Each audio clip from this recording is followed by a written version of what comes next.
गुरु ब्रह्मा गुरु विष्णु गुरुदेव महेश्वर गुरुरेवा परम ब्रह्म तस्मै श्री गुरवे नमः। अखण्डमण्डलाकारं व्याप्तं येन चराचरं तत्पादं दर्शितं येन तस्मै श्री गुरवे नमः। यदा यदा हि धर्मस्य ग्लानिर्भवति भारत अभ्युत्थान अधर्मस्य तदात्मानं सृजाम्यहम् परित्राणाय साधूनां विनाशाय च दुष्कृतं धर्म संस्थापनार्थाय सम्भवामि जुगे जुगे।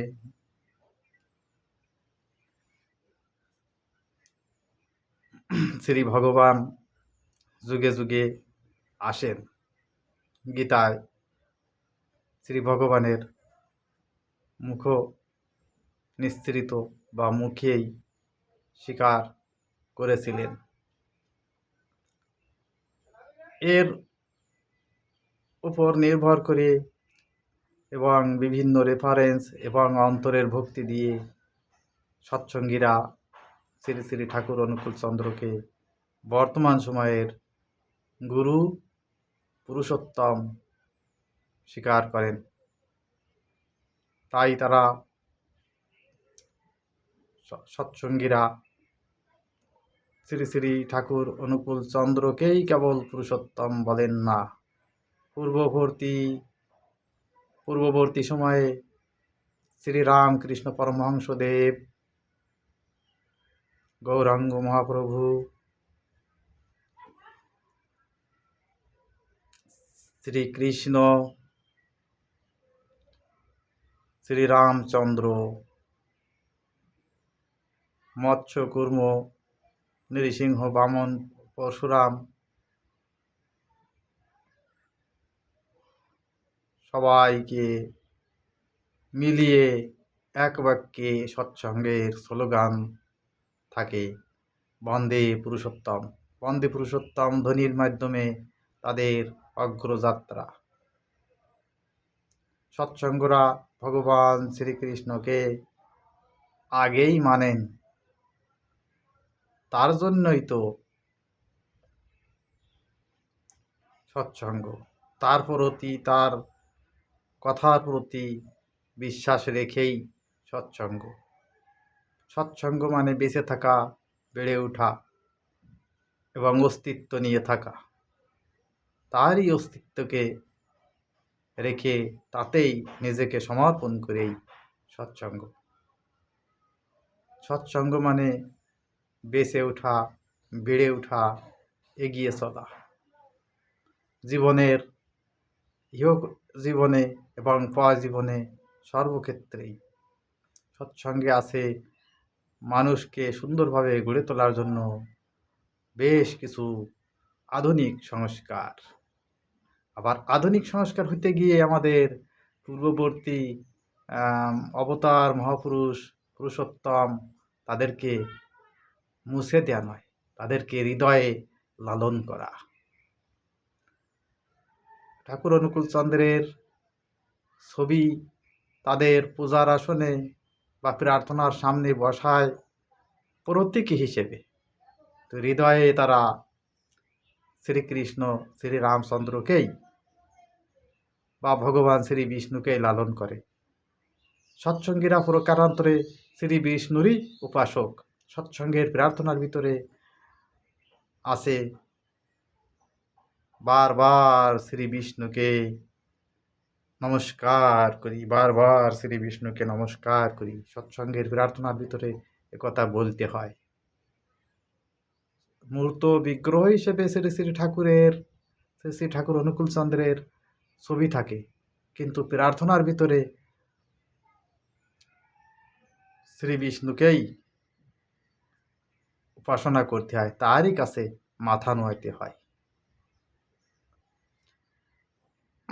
আমাদের ইস্কন বা অন্যান্য বৈষ্ণব সংগঠনের সাথে আমাদের বাহ্যিক চালচলনে অনেক ক্ষেত্রে অমিল আছে, কিন্তু সবাই ভগবান শ্রী বিষ্ণুকেই হৃদয়ে লালন করেন। আর বিষ্ণুকে যারা লালন করেন তাদেরকে বলা হয় বৈষ্ণব। বিষ্ণু যোগ ইষ্ণা সমান বৈষ্ণব, এটা তো অদ্বৈত প্রত্যয়। শ্রী বিষ্ণুর সাথে সম্পর্কিত যারা, বিষ্ণুর আরাধনা যারা করেন তারা সবাই বৈষ্ণব হয় বা হন। প্রকারান্তরে সৎসঙ্গীরাও বৈষ্ণবী হন। আমাদের ধর্মের নাম সনাতন ধর্ম। শ্রীকৃষ্ণ মতবাদী যারা আছেন, শ্রীকৃষ্ণের উপাসক যারা আছেন তাদের সাথে সৎসঙ্গীদের সংঘর্ষ হবে না। মতে কিছু কিছু পার্থক্য আছে বাহ্যিক, কিন্তু ভিতরে উভয়ের লক্ষ্য উদ্দেশ্য একই। সনাতনী আমরা সবাই ভাই ভাই, কেউ কারো শত্রুতা করি না। মত পার্থক্যের জন্যে কিছুটা কথা বলি, এটা আমাদের বাকস্বাধীনতা থাকবে, কিন্তু কেউ কারো গালিগালাজ করব না, করা ঠিক না। কারণ আমাদের ভিতরে অগণিত শাস্ত্র আছে, বেদ, সংহিতা, পুরাণ, উপনিষদ অসংখ্য। এক একজনে এক এক লাইন এক একভাবে ধরে বোঝাপড়ার জন্য বিভিন্ন রকম হচ্ছে। কেউ তো নিজ থেকে আমরা কিছু তৈরি করে কারোর সাথে কন্দল করছে না। আমরা বিভিন্ন বইপত্রের পরে বিভিন্ন ভাবনায় ভাবিত হয়ে বিভিন্ন রকম করছি, কিন্তু সব ভাবনায় এক জায়গায় আসতে হবে, সবার ভিতরে ভক্তি থাকতে হবে। সবাই আমরা ভগবানের দাস। বাহ্যিকভাবে বা অবতারগত পার্থক্য বা বিভিন্ন কারণে আমরা আলাদা আলাদা মতপথ হলেও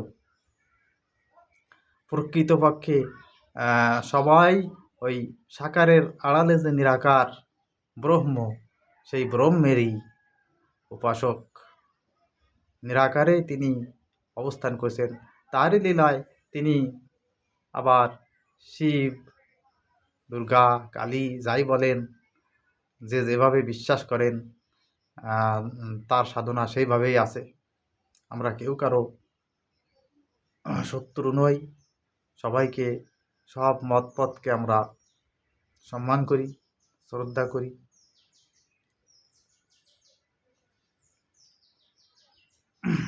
এখন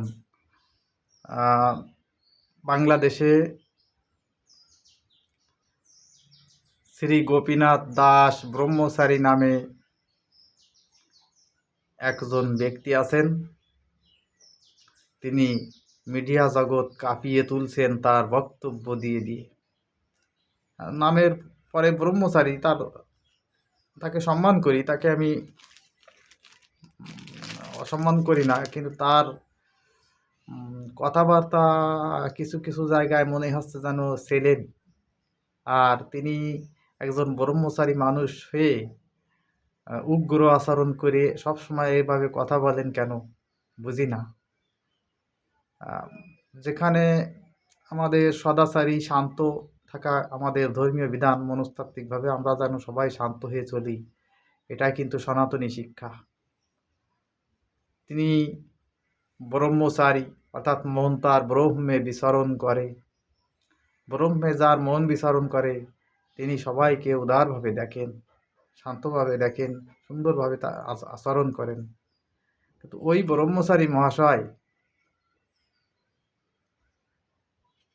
আচরণে যা করেন তা তো চণ্ডালের মতো হয়ে যায়। চণ্ড যোগ আচার সমান চণ্ডাচার। ব্রহ্মচারী চণ্ডাচারী হয়ে যাচ্ছেন। কথাটা আমি একটু কেমন বলছি, আমাকে ক্ষমা করবেন আমার কথার জন্য, কিন্তু আপনারা ভেবে দেখুন আসলে ঠিক কিনা। তিনি আমাদের ঠাকুর অনুকূল চন্দ্র সম্পর্কে বিভিন্ন ধরনের মন্তব্য করেছেন। তিনি অনুকূল চন্দ্রের অপর্যন্ত জানেন কিনা সেটাই এখন ভাবার বিষয়। ঠাকুর অনুকূল চন্দ্র পৃথিবীতে শান্তি চেয়েছেন, কোথাও সংঘাত চাননি। এই জন্যেই উনি বলেছেন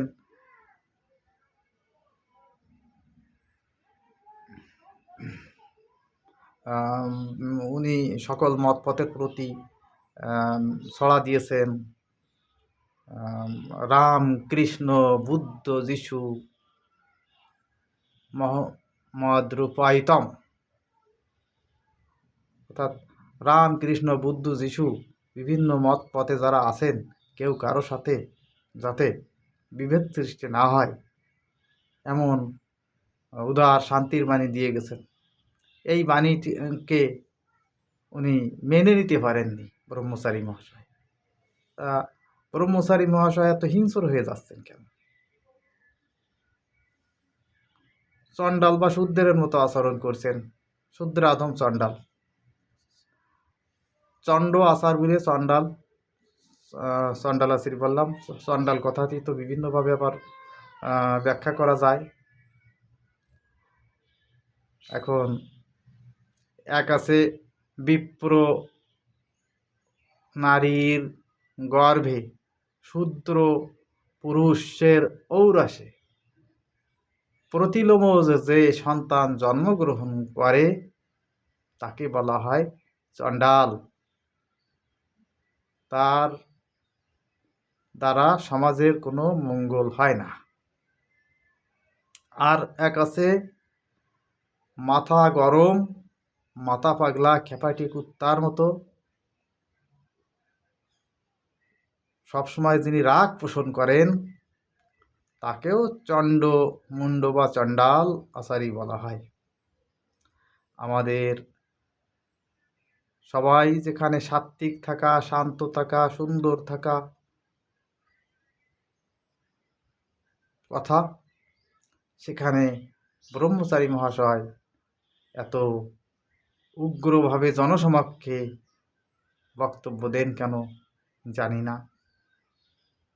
আমি তার দোষ বলতে চাই না, কিন্তু প্রসঙ্গক্রমে কথাগুলো এসে যায়। তা ব্রহ্মচারী মহাশয় একটা দিকে উনি করছেন সমাজে বেশ আন্দোলনের ব্যাপারে বেশ আগে আছেন, এটা তার একটা বিশেষ ক্ষমতা। মত পার্থক্য তার সাথে আমাদের অনেকেই থাকবে, কিন্তু সবাই আমরা সনাতনী, এ কথা মনে রেখে বলতে হবে। তবে ঠাকুর অনুকূল চন্দ্রের মতে তুলসী, জপ, তপ বা ওনার ব্রহ্মচারী মহাশয়ের সমস্ত গায়ে যে 1-1.5 মণ মাটির মালা, কাঠিকুঠি, বাহ্যিক আবরণ আছে, সৎসঙ্গরা ওই পর্যায়ের সংস্কারের ভিতরে নেই। সৎসঙ্গ সাধারণ সাদা পোশাক, শান্ত ব্যবহার, শিষ্ট আচরণ, এই নিয়েই চলে। তাদের বাহ্যিকে কোনো তিলক, চন্দন, মালা দিয়ে এভাবে করে না। ভিতরে তারা বিষ্ণুরই, ভগবান শ্রী বিষ্ণুরই উপাসনা করেন। তাদেরও সেই কৃষ্ণ, সেই রাধা নিয়েই কর্তব্য। কিন্তু বর্তমান সময়ের প্রেক্ষাপটে আজকের বিজ্ঞানের যুগে বিজ্ঞান মনস্ক, বিজ্ঞান ভিত্তিক বাস্তব সংস্কার নিয়ে শ্রী শ্রী ঠাকুর অনুকূল চন্দ্র আবির্ভূত হয়েছেন। আজকের সমাজে সুন্দরভাবে টিকে থাকতে হলে যে নৈতিক শিক্ষা নিয়ে এগোতে হয় তা পাওয়া যায় শ্রী শ্রী ঠাকুর অনুকূল চন্দ্রের প্রবর্তিত এই সৎসঙ্গের মধ্যে। সবাইকে আমন্ত্রণ করি সৎসঙ্গের ভিতরের বাস্তবতাকে সুন্দরভাবে পর্যালোচনা করার জন্য। বাহ্যিকভাবে ওই সৎসঙ্গের বিরুদ্ধে আঙুল উঁচু করে কাজ হবে না, আর সৎসঙ্গের বাইরে আঙুল উঁচু করেও সৎসঙ্গ থামবে না। সৎসঙ্গের ভক্তরা সৎসঙ্গ করে এগিয়েই চলবে। ভগবান শ্রীকৃষ্ণ যখন এসেছিলেন আমাদের কয়েক হাজার বছর আগে সেই দাবরে, তখন শ্রীকৃষ্ণকে অল্প কয়েকজন মানুষ ভগবান বলে মেনেছিল। আর বড় বড় মহারথী দিগ্গজ বড় বড় সাধক তারাও শ্রীকৃষ্ণকে চিনতে পেরেছিল না। আজকে সে হাজার হাজার কোটি কোটি মানুষ ওই অতীত দিনের কৃষ্ণের স্মৃতি নিয়ে আছে। সময়ের প্রেক্ষিতে ভবিষ্যতে সৎসঙ্গের ঠাকুর অনুকূলচন্দ্রের ভক্ত এইরকম অনেক অনেক কোটি কোটি হবে, হইতে থাকবে, এটা থামবে না, এটা ধারাবাহিকতা। আমাদের ভগবান শ্রীকৃষ্ণের ভক্তগণ যেমন আছেন, আমরা শ্রী শ্রী ঠাকুরের ভক্তগণও তেমনি থাকব। তবে আমরা শ্রীকৃষ্ণের পুরনো দিনের ছবি না দিয়ে বর্তমান সময়ে শ্রী শ্রী ঠাকুর অনুকূলচন্দ্রের ক্যামেরাবন্দি ছবিকে বাস্তবতায় সামনে প্রতীকী রাখা হয়েছে। শ্রী শ্রী ঠাকুর অনুকূলচন্দ্রের ভিতরে তার পার্শ্বদবর্গ শ্রীকৃষ্ণের লীলা অনেক কিছুই দেখতে পেরেছেন। সবাই শ্রী শ্রী ঠাকুর অনুকূলচন্দ্রের ভিতরেই শ্রীকৃষ্ণকে উপলব্ধি করে থাকি বা থাকেন। আমাদের এই বিশ্বাস কেউ কম রাখতে পারবে না। আমরা ভগবান শ্রীকৃষ্ণকে দেখার জন্য আমাদের আর অতিরঞ্জিত করে ওই তিলক চন্দন ইত্যাদি ইত্যাদি না থাকলেও হয়। এটাই আজকের বাস্তবতা। আমরা বিজ্ঞান মনস্ক, আমরা কুসংস্কার জড়িয়ে এগোতে চাই না। বন্দে পুরুষোত্তম, বন্দে পুরুষোত্তম, বন্দে পুরুষোত্তম। সবাইকে ধন্যবাদ। সবাই ভালো থাকুন, সুন্দর থাকুন।